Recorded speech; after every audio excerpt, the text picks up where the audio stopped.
whenever we feel frustrated, whenever we want to do something or we want something from life, from anyone, and that is not fulfilled, and it's very common that that things will not be fulfilled, we kind of have very intense, unpleasant, negative emotions. All of us have that. We may feel sad, we may feel very angry, we may feel 100 different things, we may feel envious kind of thing. But what also happens is that all of us also have varying degrees of capacity to handle or to deal with these emotions. Some of us try to deal with those emotions and try to think through them. There are others who find it very unpleasant to deal with those emotions and they simply want to talk to a friend or listen to a loud piece of music or just go out and party, go out and shop. So we all have a capacity to contain and to deal with those emotions. Violent people, they many a times do not have such good capacities to be with these emotions and to control these emotions. So they kind of suffer from what we call affect dysregulation. That they have a very low tolerance for difficult emotion. Any difficult emotion would kind of throw them into very difficult kind of situation. I also had one patient who was who used to do polysubstance use. He was into multiple kind of drug addictions and substances, and the reason was that it was very hard for him to tolerate any emotion. If he was excited, he found it hard to tolerate it. If he was frustrated, he found it really hard to tolerate it. When you talk to these people, they come up with these experiences, that they feel that everything inside of them is kind of breaking down, or they have they feel a sense of anxiety, or they are, they feel so many emotions and they have little explanation or language to put these things across. Generally, when we have a very good language for something, that means that we have learned to think through it and we have learned to tolerate it. And these are the people who would be kind of who have a tendency to be violent more frequently, with less or at times no external provocation. So we also talk about thresholds. That I walk into a restaurant and I ask for a drink. That I should be served a drink, and the person says no, you can't. So it's also an individual threshold. I may feel sad, I may feel very angry, but it's a very different thing that I may just pick up this chair and bang it on the person's head. It means that my threshold level to tolerate that is very different. To tolerate that unhappy emotion.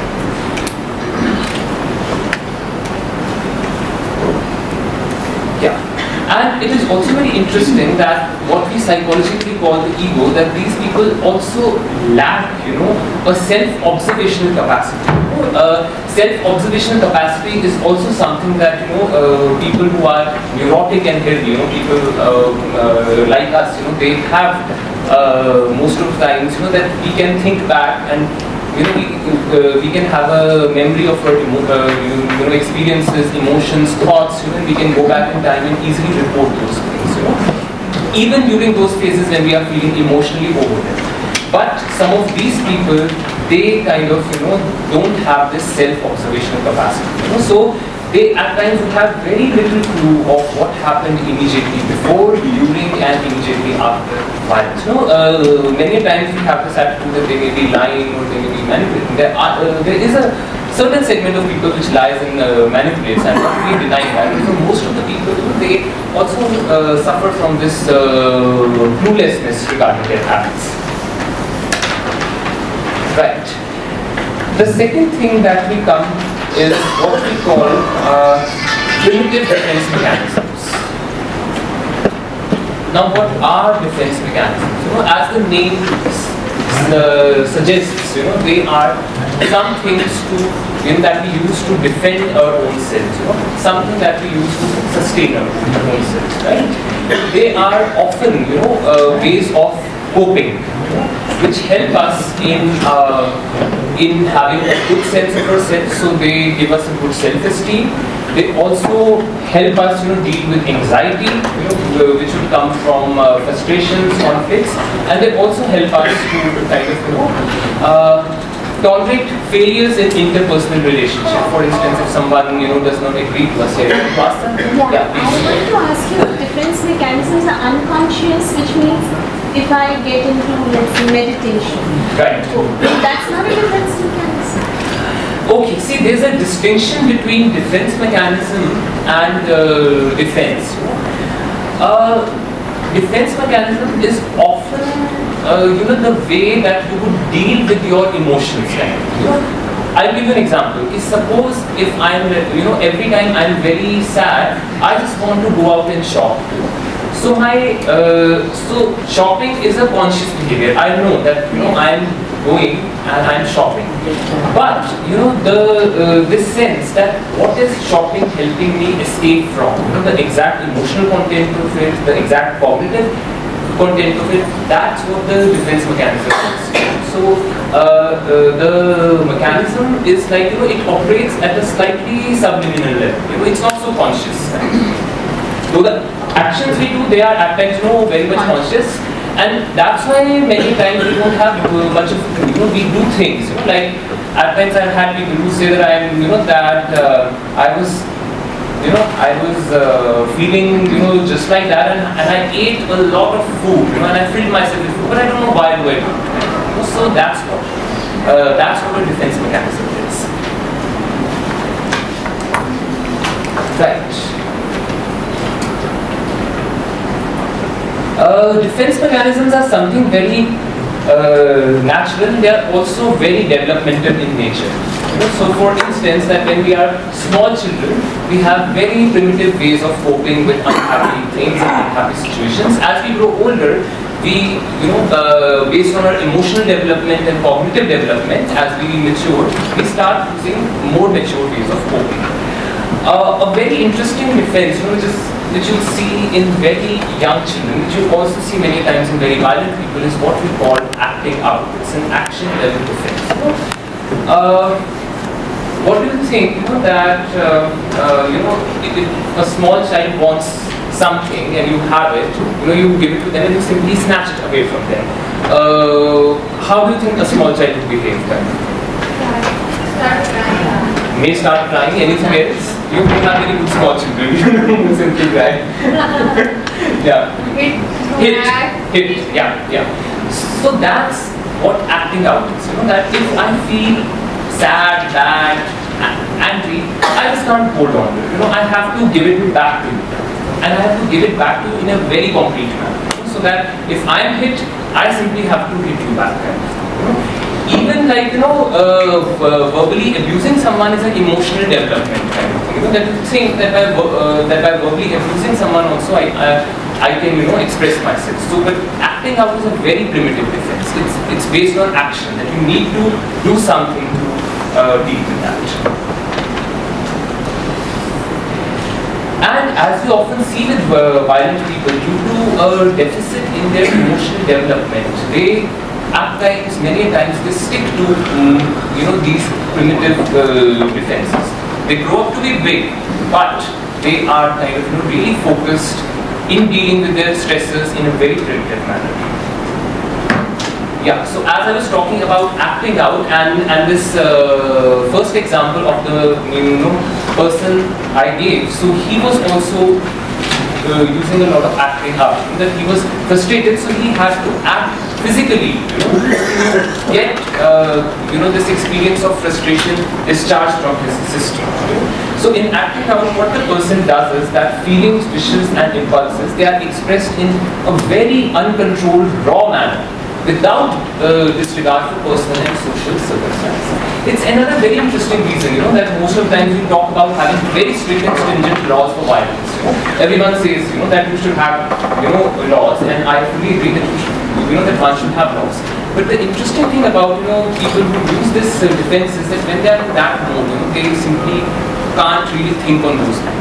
They have just this need to really discharge this unpleasant sense out of their systems. They don't really care for anything else. Right, and they would generally discharge anything that is painful for them.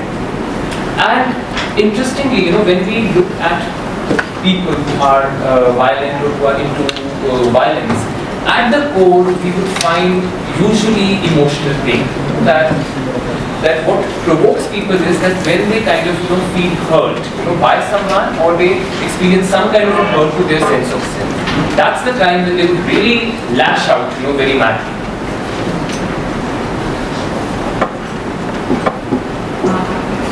What do you mean by they are discharged but not felt?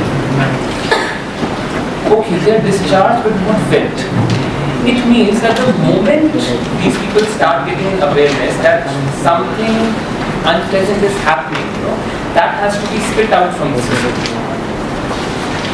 In general, if one is able to feel one's emotion, and you are able to deal with, you are able to stay with that feeling, it's a sign of a very good emotional development.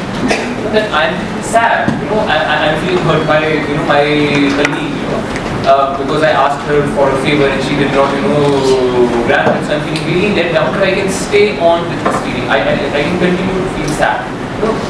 That's, though I will not say that that's very healthy coping, but it's better than that. But the thing is that if I ask her for something and she does not sanction that, and it really comes to me like I've been stabbed, and I just can't bear that, and I need to do something to make her feel hurt. That's what it means. That you don't feel it completely, you don't have the capacity to feel it. You have to, you have to just kind of throw it like a boomerang. It has to be like that. Right. The second defense which we see is what we call passive aggression. So it's also a primitive. Yeah. Sir, I want to say. Yeah, please. Sir, I apologize. I No, that's okay. Everyone is. But I don't think we are focusing on the drugs. Okay. Drugs are the problem is that what we need. We can eliminate bad habits and bad. These things are not there. Okay. But if we eat animals, if we are own fight, really bad, then what we are doing, we are not progressing, we are doing. Right. See, what you are saying is that the person should try and they should develop their own sense kind of thing out of these things. And I'm also precisely talking about that and how some people feel very stuck at those points and they are unable to develop. That's what I'm talking about. How people at times, despite wanting to grow and develop, they feel very stuck. Right? So what you are saying is very important, and if someone can do it on their own, that's very wonderful. They can grow and develop and outwork these things. Right. So coming back to passive aggression, as the name suggests, that the person would do something to kind of express back the pain, but rather than hitting the person like that, very physically, they would do it they would often do it in a way that would be sort of unclear to people. Like I worked with this person and he came from a background where there was a very strict notion of how exactly the person should be.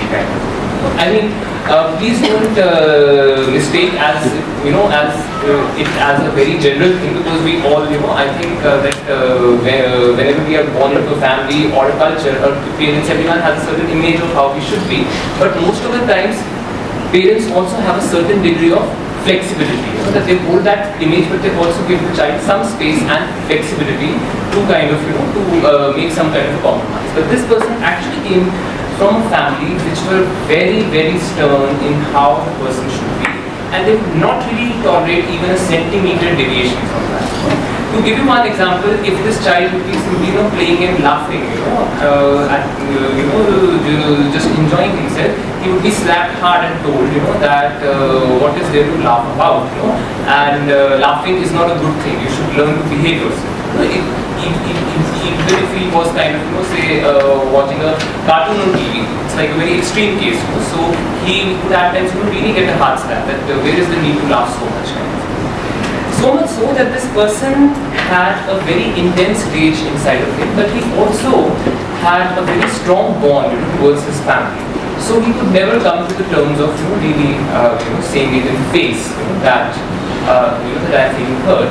But the way this person coped is that he, despite being very intelligent, this person was doing really very low in academics throughout life.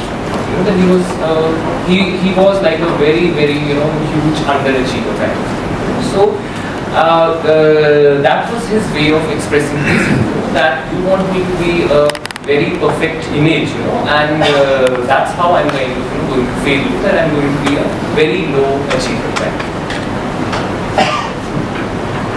So this also brings us to a very interesting facet, that how many times aggression, though its sources maybe towards someone else, it also starts consuming and eating us into that.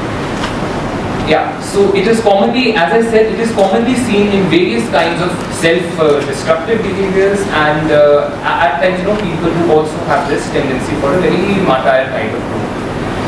Coming to the third defense, which is splitting. Splitting, as the name suggests, it's a slightly more mature defense, because now the person starts working at a mental level. So what the person does in splitting is that I keep good away from that. In general, what we all do is, suppose if someone comes and asks me about my very close relationship, suppose someone comes and asks me about my father, I'll say, that my father has been very supportive, very helpful, so on and so forth. But yeah, he is also kind of, very rule bound, and that's the thing I really hate about him, kind of thing, because I can't be so rule bound. So that's a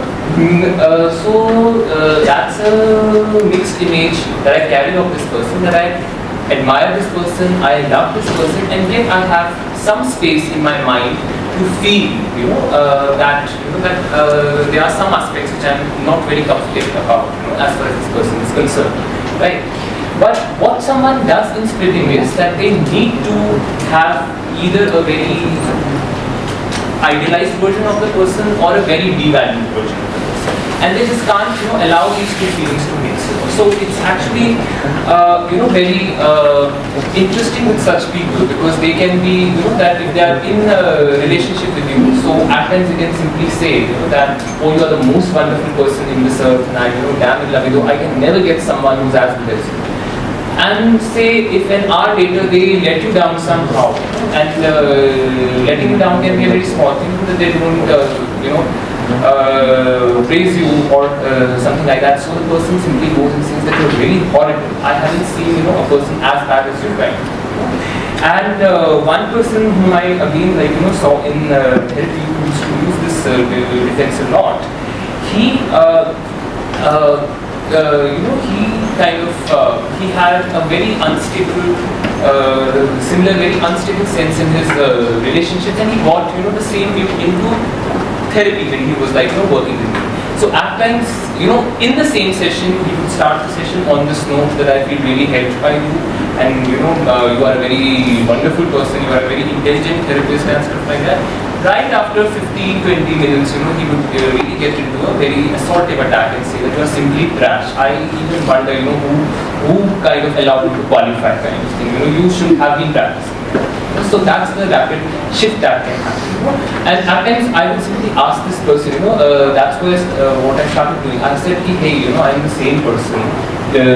This is the same, you are the same person. How can we simply understand that there would be, two so very different images of me?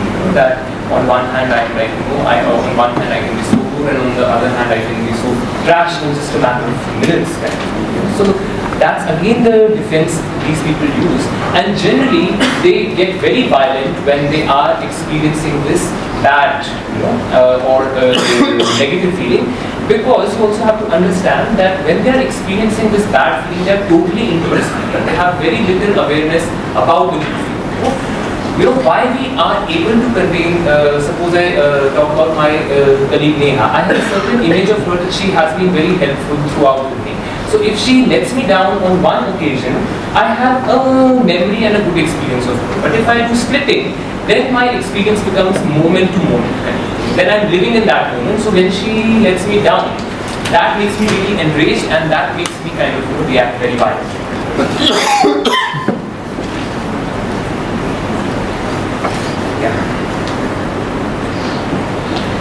Yeah, so coming to now, this is a very interesting difference, and I'll just try to put it into a very simple way, as simple as I can.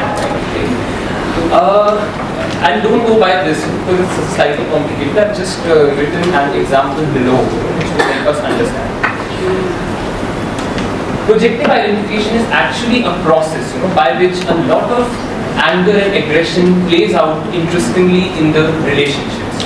It means that if one person is feeling a lot of rage inside, then that person can actually turn the relationship into a very aggressive, abusive one. Okay? How this happens is that, say, if I, as a person, I'm using this defense, then I'm very rageful from inside, but I don't understand. I don't feel that I'm rageful. I think I'm a very nice person. I have no anger, no rage, right? But because I have rage, so what I do is, I kind of do something unconsciously to make, my partner or people who are in contact with me, to make them feel enraged, kind of thing. So I provoke them in a very subtle manner without acknowledging that I'm provoking them. What happens is, once you provoke someone, the other person gets angry, blows up. Now when the other person gets angry and blows up, I say that, hey, look, you are angry with me. You are the one who's rageful, and therefore I'm rageful. Right? So that's what happens in projective identification. And it's a very common thing, that most violent people do. Right? That's what happens. Any questions till now before we go on and proceed further understanding? Yeah, please. The basic concern of the childhood to the old age, Right. anger is there. Right. Anger has got two phases. One is the person more violence, Right. or he should take stress and strains of anger inside the body. Yeah. In your view, which is the way? I think that both the ways, are dysfunctional to some extent. What we really need to do is that If he goes violent, then he means the mind is destructive. Right. He is injuring other bodies, he is injuring himself, he is doing destructive to the properties. Right. Anything. Right. But if you take the anger, One is injuring himself. Yeah. Got if you yourself. take Right. anger and he doesn't take any reaction to the anger, Right. then within the few years of the time, he will get certain diseases. Yeah. Maybe myocardial infarction, maybe stroke, maybe other things. And depression. Yeah, surely. So Yeah. what you think, where the anger should Right. go? I think that's a very relevant question, that what we really need to do is, and therefore that's why we are focusing a lot on this, that whenever we are feeling angry, it is very important for us to understand that why are we feeling angry. Angry person will not understand. Please let me finish. That's what I'm saying, that we need to understand. I know that we can't understand, but we need to build that understanding. And once we build that understanding that what is making us angry, it's, the general notion is that when we are hurt, we are angry. Kind of thing. So if we can, develop ways of expressing our pain in a more functional manner to the people, whom we are with, kind of thing, and if they can give us, more empathic responses than they're generally used to, then these things can be taken care of. But I also feel that either taking it all in or simply splitting it out really does not work. Right? And both the aspects have problems with that. When we are exposed in a family, I think then, we will just come to it, once we are done with this kind of thing. I'll kind of first speak to you in detail about that. Right? Excuse me? Yeah. Don't you think that, because the children, they are brought up in comfort, and whatever they want, that is okay. Right. That gradually builds up their ego, and the main reason for the rage, is the built up ego. In fact, we can't really tolerate, if somebody differs with us or if somebody contradicts us, Right. Don't you think that is the main reason? See this whole notion that when children are given what they wanted, they develop an ego. Now, it's also very interesting to think in terms of that what are we really talking about? Are we really talking about the material comforts they want, kind of thing, that we are giving them, kind of thing? Because see how we when I'm using the term ego over here, it's not the common sense meaning of the term ego. Ego actually means a capacity to kind of to contain your experiences and to kind of have a perspective on them. It does not mean like pride or those sort of things. As far as children are concerned, what I really feel is that many times they are surely given a lot of material goods and stuff like that. But when we are talking in terms of emotional fulfillment, in terms of that how that how their sense of self should be, kind of thing, there are lacks in that aspect. So you can have children who have been really provided very well materially, getting all comforts of life, kind of thing, but children who have not been provided for emotionally, kind of, that's what leads to it. Right? Coming to the next aspect, the phenomena that is very common to these people is what we call the V spot. V here stands for vulnerability. To give you another example, like another patient of mine who had very intense experiences in childhood of being bullied in his family and at his school. And another very interesting thing is that most of us do get bullied, but he was very severely bullied over a very long term, and he had no one to really look forward to support. I think if, for instance, he would go back at his home to his brother or to someone else and say that, hey, I'm being bullied, so he would be really ridiculed and said that, shame on you. You can't fight for your own self. You have to do it on your own, and it's a very shameful thing, that you are being bullied and you are a horrible person to kind of really stay up with that.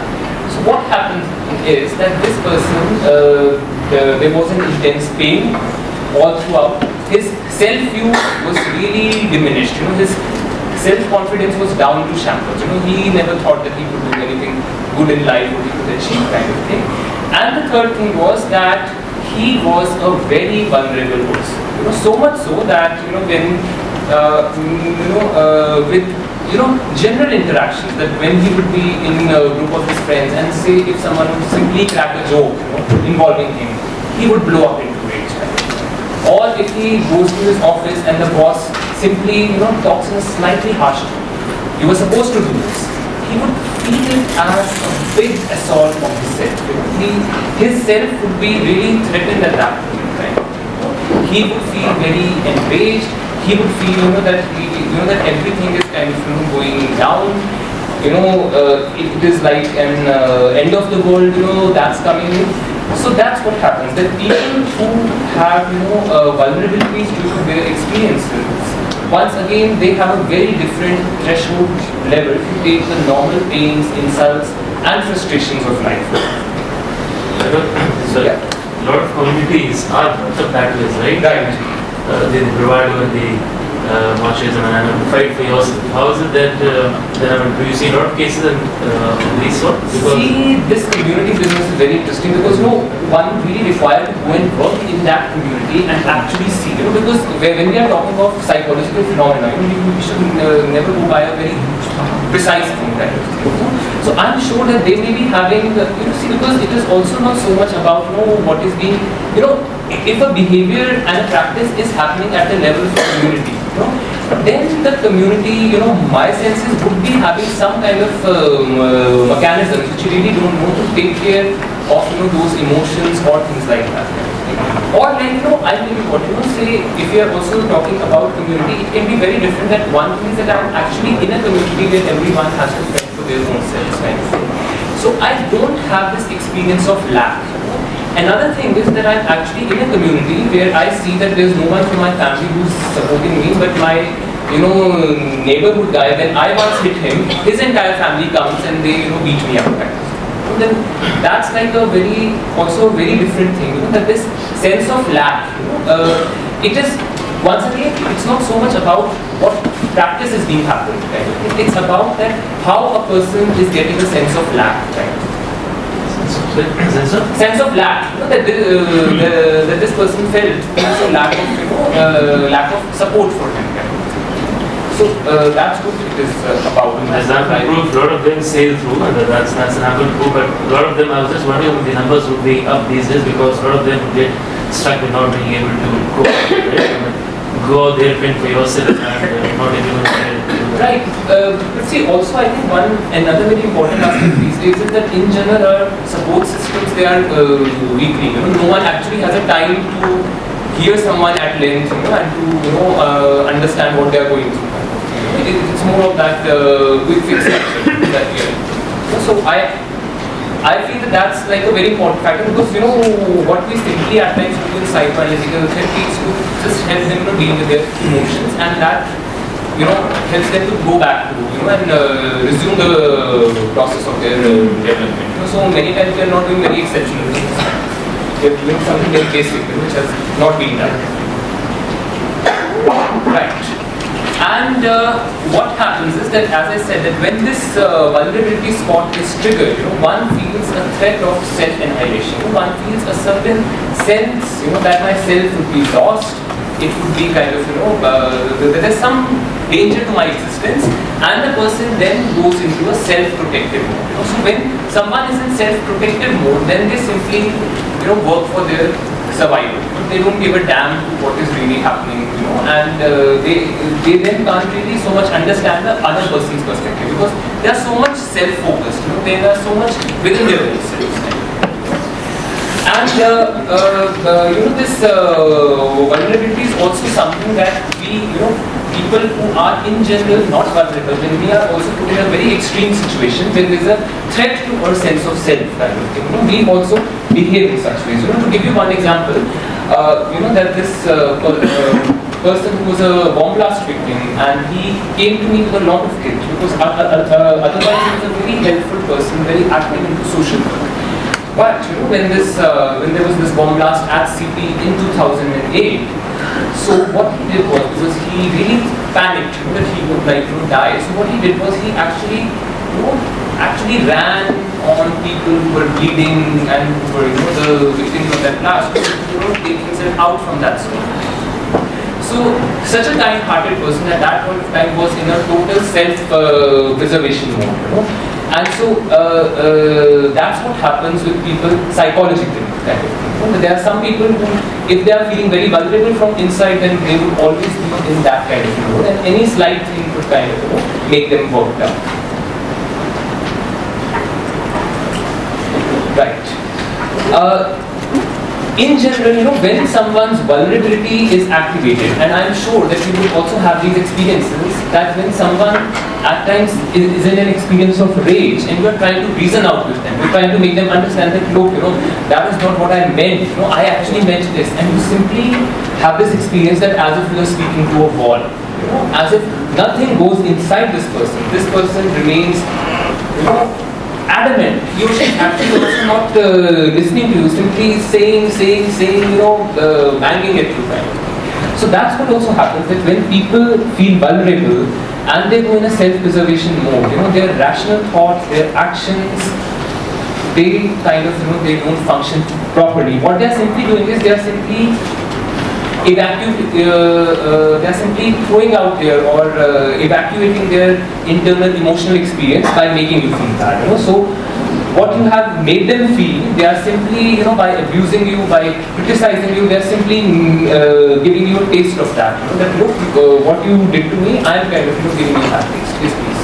I just have a comment here. There's actually a biological reason for that. Biological reason for that. Yeah. See, I'm not a very good person as far as biology is concerned. If you can enlighten us on that, that would be great. That's all right. I'll just take a minute to talk about it.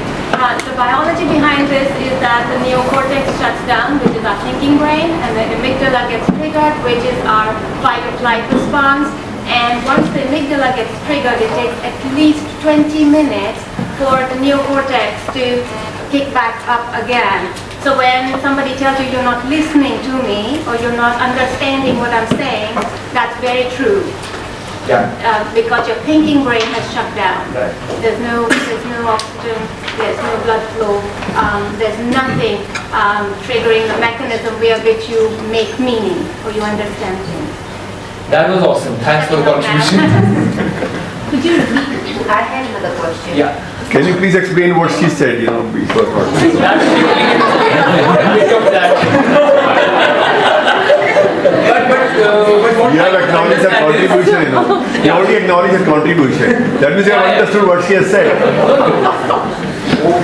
What I'm saying is that I will get a gist of it, that's what I can repeat to you, that I think that what she said is that when we are feeling threatened, kind of thing, we go in this, classic fight or flight mode. That when there's a certain danger to a sense of self, we either run away from that situation or we kind of fight that situation. And at that point of time, the areas of brain which we normally associate with thinking, that and how are they done is that we tell a person to do certain thoughtful exercise and study their brain activity and the brain areas that are being kind of lit at that point of time, or which have more neuronal firing in these things. So at that point of time, the thinking brain is like shut down. I hope that's what. That's correct. No, but you see, but we have seen people in rage, they speak better English, their logic is sometimes better than it's otherwise there. See, it's not so much, when we are talking about these processes, it's not so much about what is being said. It's about that, is the person open to thinking and reflecting on what has happened? Or they are so much focused on their own perspective. What generally happens is that the person is like, like in such places, what they are holding on to, they are holding on to that. They will not really lose that. They may not be logical. Yeah, so that's what we are saying. It's not. The coping strategy basically in that direction. Yeah. Just one small question. Yeah. But can this biological reason be used as a defense when someone's maybe committed an offense? Can this biological reason be used that the thinking part of being shut down and I cannot think and See, that's a very interesting debate, and I had, I think two months back, I had been on a conference which was on forensic psychology, where I was speaking from the clinical perspective, and we had people who are into criminal psychology, and that's the debate that happens between us, because they are more on the law side, we are more on the individual personal side. I'm on the law side as well. So you are on the law side. So then let's not get into a debate over here. I'm just trying to ask you if I can use as a defense, as a legal defense. No, not as of now. Not as of now. Not as of now. Kind of thing. See, and Even also impulse control disorders is not. it's not. And it's also that when we are saying, when we are saying that let's understand violence, we are not saying that let's leave the guilt, we are not saying that they should be scot-free or something like that. We are simply saying, that I understand that the law has to do their own bit and they have their own role. What we are simply saying is that we are trying to understand why it happens. Something like that. If children are diagnosed with the attention deficit disorder Right. in the childhood, does it lead to bad behavior in the adulthood?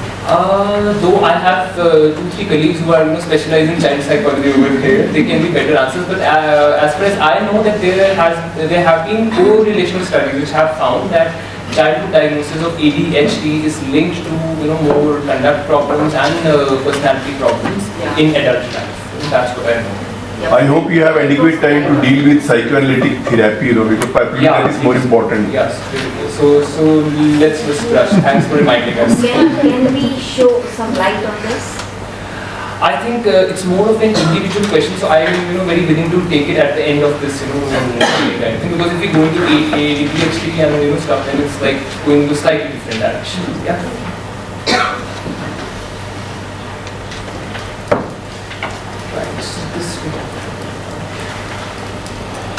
Right. So before we go on, that is also a very important aspect, because I have also worked with quite a few people who have been, victims of trauma, kind of, So that's one very common phenomenon, In general, it's always a surprise to come across this thing, because when someone is undergoing abuse or trauma, what they really think is that, I would never do this with someone, kind of thing. I'm never going to repeat it, And yet, there have been, cases, there have been researches which also show that people who have suffered abuse, they also, many times turn into abusers, kind of thing. It's not a norm, but it does happen, kind of.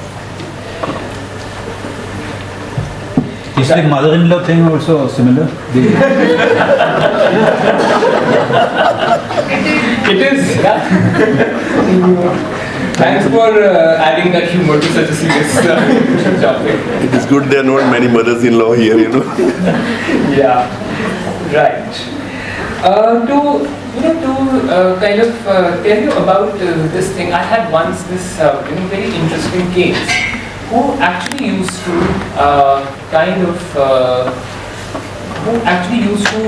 molest children, kind of thing. Who used to molest children, but he came into therapy not because of that. He came into therapy because he was having a hard time in his relationships. So he wanted to work on that. When I was kind of taking case history with this person, I was simply talking to him about childhood. So he told me, I have had very interesting sexual experiences in childhood. So I was very alert to that, and I said, what do you mean by that? You have very interesting sexual experiences in childhood. And what I heard was very traumatic long-term abuse, kind of thing. But when this person was talking about it, he was very chill about that, he was very cool about that, and he was simply saying that, no, it was, I in fact also kind of asked him that, do you think that you were abused or molested? He said, no, that was perfectly fine, I enjoyed it, I had a very good time. And this person was also kind of obviously going on abusing other children also, not so severely, but like he was. So, and before going to these points, what really happened is that it took us quite many sessions for this person to come to this point where he could feel the rage and the pain, and where he could actually come to this point of saying that I was abused. It was not a sexual, it was not a mutually satisfying sexual experience. I was abused. What happened is, what generally happens is that whenever we encounter a traumatic experience, we need to experience and integrate those negative feelings into the rest of our memory and into our sense of self in presence of people who are very empathic and who give us that space and emotional support, right? So that's the norm. Whenever anyone has undergone trauma, whether it's like it can be abuse, it can be armed violence, it can be state violence, it can be forced migration, various kinds of things. So, but they need to really mourn that loss, to experience those emotions, to integrate them, the rest of their life in presence of people who are like very supportive and who give them that space and who have that much of patience. Right. If this does not happen, and by bad luck, that really does not happen, very frequently, kind of thing. If this does not happen, then when this traumatized person or child, they have really no real or symbolic anchor to hold on, and there is a lot of fear and dread inside, right? So when one is feeling very scared and dreadful inside, in order to feel safe, they just need to hold on to what is available. And interestingly, what happens is that these people, because they are very close, in very close contact with the abuser or with the aggressor, they actually hold on to the aggressor. Holding on to the aggressor means is that they identify, with what the aggressor is saying, doing. And they also identify with what the aggressor, the view that the aggressor has of their own self.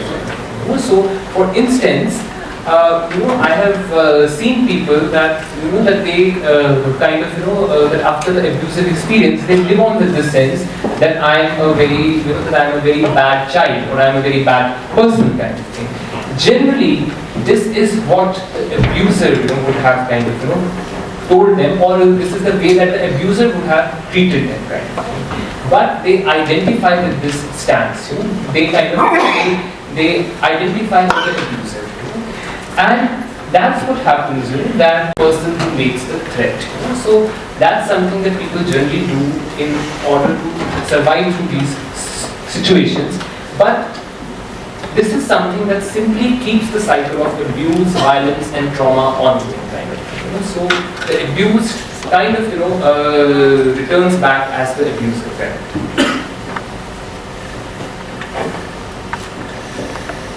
Right. And so what happens is that in future, whenever this person is threatened internally, so rather than feeling vulnerable, they invoke identification with the aggressor as the defense. So that they would start behaving very aggressively, they would hold on to the views, to the ideology, to the thoughts of this aggressor.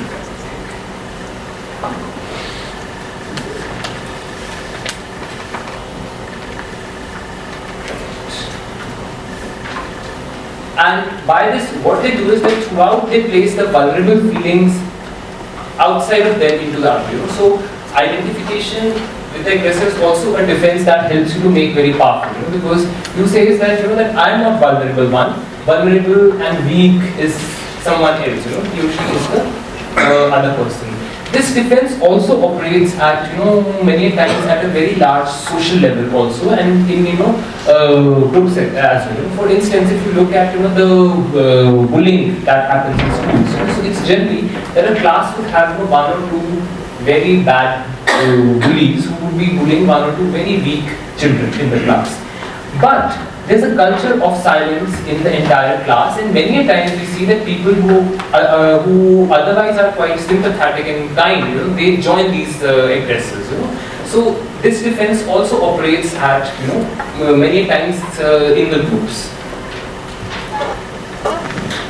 Right. Coming to the last part, because we have largely talked about violence apart from passive aggression, which is like turned towards the self. But I would also like to briefly reflect on various forms of self-destructive behaviors and suicide.